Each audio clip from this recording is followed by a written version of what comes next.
Hey everybody, Nick here, and today I got a disassembly video for you of this little guy. First off, do pardon the gloves, I'm just having a bad hand day today. Figured you guys don't need any of that. But so I'm really looking forward to this, because it's a heck of a knife, and I'm curious to see if it's as well made on the inside as it seems to be from the outside. One note here, this is a proprietary pivot screw, and I actually emailed the maker and said, hey, what's the deal with that? And he gave all the right answers. The warranty has no problem with you disassembling the knife, and the proprietary screw includes inside the knife case a free tool to actually take it apart. And that's honestly really nice. I'm a big fan of that fact. Because the fact that it's included is a beautiful thing, and this is the way to do a proprietary screw. And he even indicated to me that he might be changing back over to a more general Torx given time. So that was a perfect answer coming from him, and the fact that the tool was in there and I just hadn't found it yet, it was under the foam, it's a beautiful thing. So I'm going to go ahead and unlock this guy. Let me put the blade away real quick. And let's use the little tool, see how this works. God, that was easy. Okay, so there you go. And I'm going to go ahead and use my generic Torx driver here to pull this guy out. And these bolts are a Torx T6 over here, so let's go ahead and pop those out. Again, nice and easy. Beautiful. Cannot argue in the least with that. And what felt like a little tiny touch of Loctite there, but maybe not. Screws look pretty clean. There we go. Beautiful. All right, so now we just need to pop the pivot out. And we will be good to go. Let's pop this guy open, see what's going on. Stash the pivot tool for the moment. Come on, you little bugger. Pull the blade out of the way here. There we go. It's starting to come apart from the other side there. And everything fits nicely, which is a good sign of good tolerances.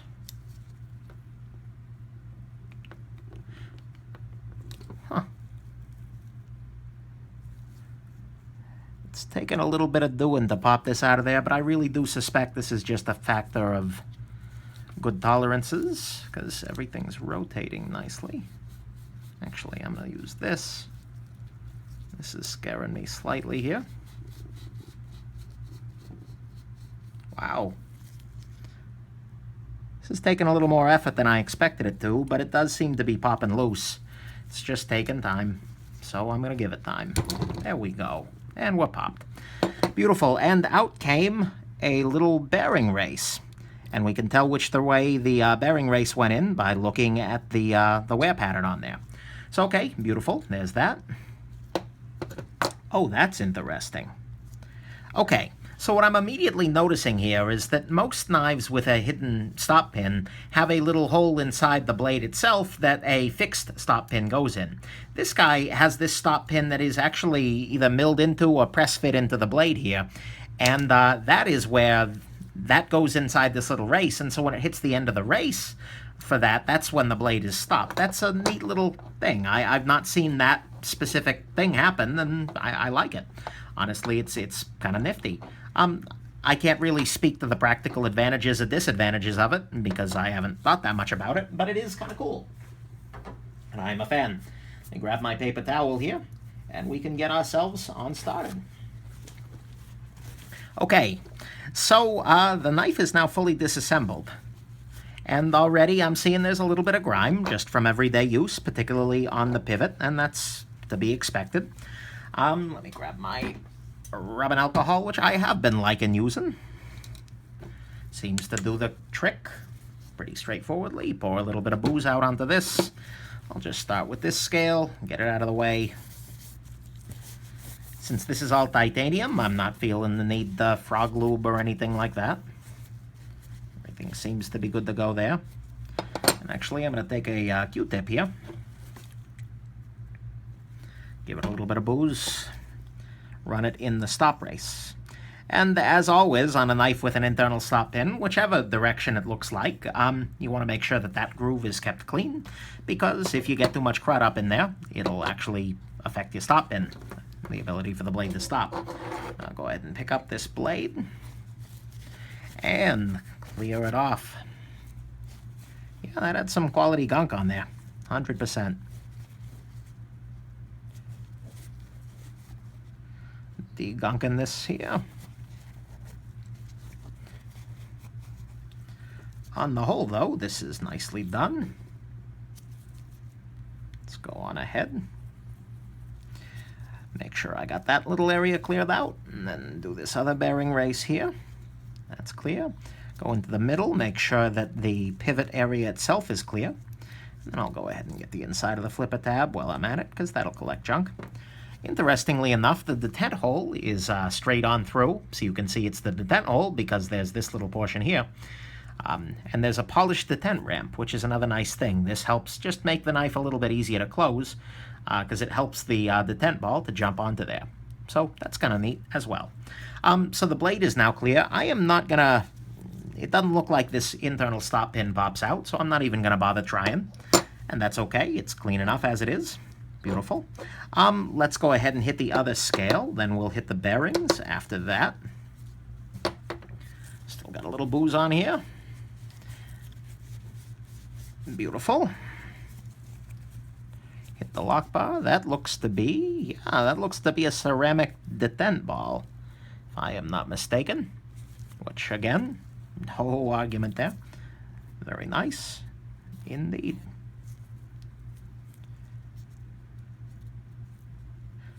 It's always hard for me as I'm doing these disassemblies after I've carried the knife for a little while, because I have carried this guy a little while.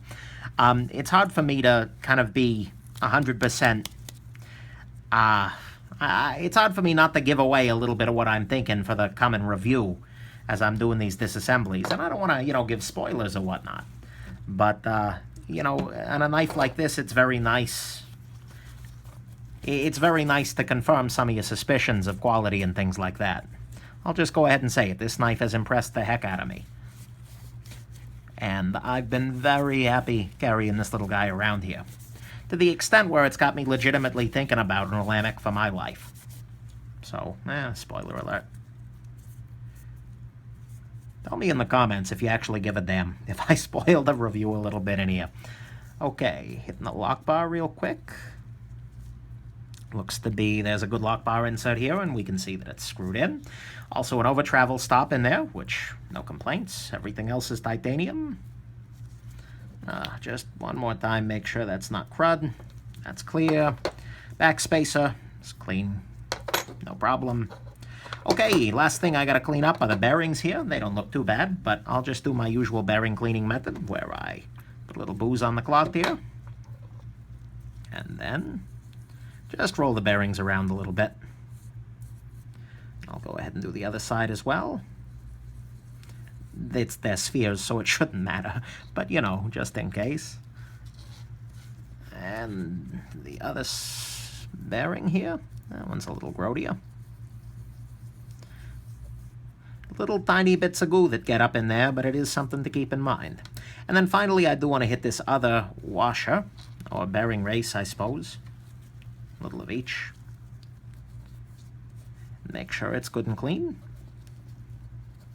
And again, we can tell which side went against the bearings because it's got that little track worn in it, and the other side is clean. But you always want to make sure that you reassemble things in the proper orientation, particularly when you're dealing with bearing races, because there's so much wear in. A knife on bearings will tend to run better over time, counting, assuming everything's kept clean. So there's that. It's beautiful. Cannot argue with that in the least. This all looks good. Alrighty. So, I'm just going to go on ahead and put this guy back together. I need to get myself some lubrication. It's a knife with a beautiful action, so I'm going to go ahead and use the 10-weight nano oil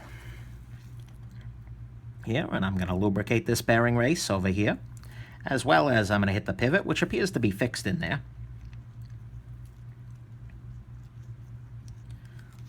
Hopefully this is on the camera. There you go. Come on, you little bugger. There we go. Yeah, that should about suffice. Go ahead and drop a bearing on there. The clip makes this sit a little bit funny on the table. I'm not going to bother taking off the clip because ain't nobody got time for that, right? Okay. So now, just in terms of belt and suspenders here, I'm going to go ahead and put a little bit of lubrication there. I'm also going to lubricate the detent ball race here and this rampy surface. I would normally put a little bit inside the detent hole, but the detent hole is hollow, so you can't put anything up inside of it. There we go. So that's dropped on there, no problem. Beautiful. And I will put a little drip on the detent ball itself. Now I'm going to drop a backspacer back on here. By the way, check this out. They're little tiny, this is one single, I had thought that this was done with washers or something like that. This is just one single piece of titanium here, and you can see there's a little bit of a bump milled in there, and equivalent bumps on all sides, and that gives the backspacer a little tiny bit of gap for air or water flow through. It's a nice thing. It has a nice final effect, and so I got respect there. I'm going to go ahead and do that.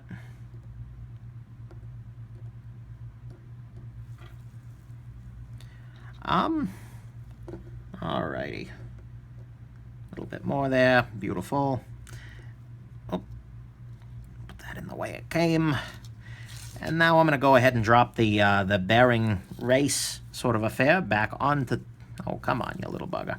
There we go. This'll do. And I'm going to go ahead and drop this race right back onto the stack here. That way I don't have to worry about it as I'm putting the entire back on there. Because to me, I want to make sure I did clean out the inside of the pivot there. Yeah, we're good to go. Okay, so given the tolerances in putting this thing on, I imagine it may fight me a little bit on getting this guy off. I imagine it might fight me a little bit in putting it back on, but that's okay. What I'm going to go ahead and do...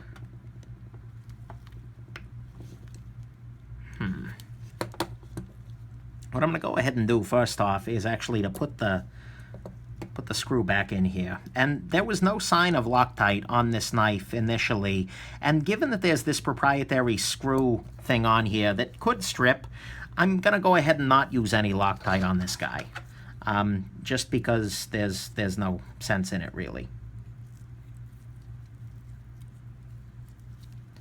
Here we go.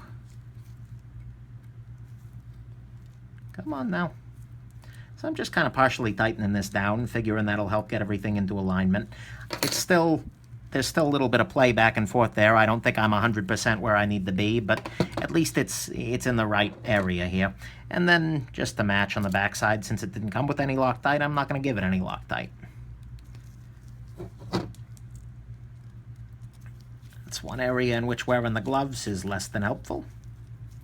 Makes it a little bit harder to carefully seat a screw without glove material getting in between, but that's okay. That's life. Overall, I'm pretty impressed still with the interior and the construction of this knife. They've done absolutely nothing wrong that I can see, and they've done a lot of things right. So, come on, you little bugger. Get in there. There we go. And so see, as I pointed out those washers, it lends that little bit of spacing back there that's kind of a really neat effect. I honestly like that a little bit better, even though it'll accumulate some dust. It's easy enough to take down. But I like it a lot more than just a solid backspacer there. Okay, so this is not fully seated together, and thus the centering is way off. What I'm going to go ahead and do is use your little pivot screw here and actually start giving it some real torque. Because I think what's going on is that I'm just not quite seated properly.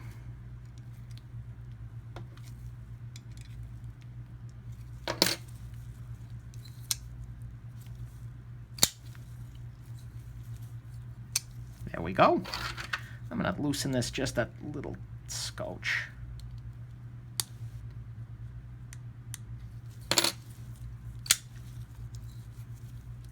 Oh yeah. Centering is perfect. Action is free and easy. Everything else looks good. I dare say we have just reassembled and disassembled an Olamic Wayfarer 247. And I'm pretty impressed with what I saw on the inside of it. Alrighty, there you go. Hey, Olamic, well done, including the actual pivot tool and one that's worth a damn. And, yeah. Hope this was interesting to you, and have yourselves an absolutely wonderful rest of your day. Look out for the review of this guy coming up soon. It's gonna be great.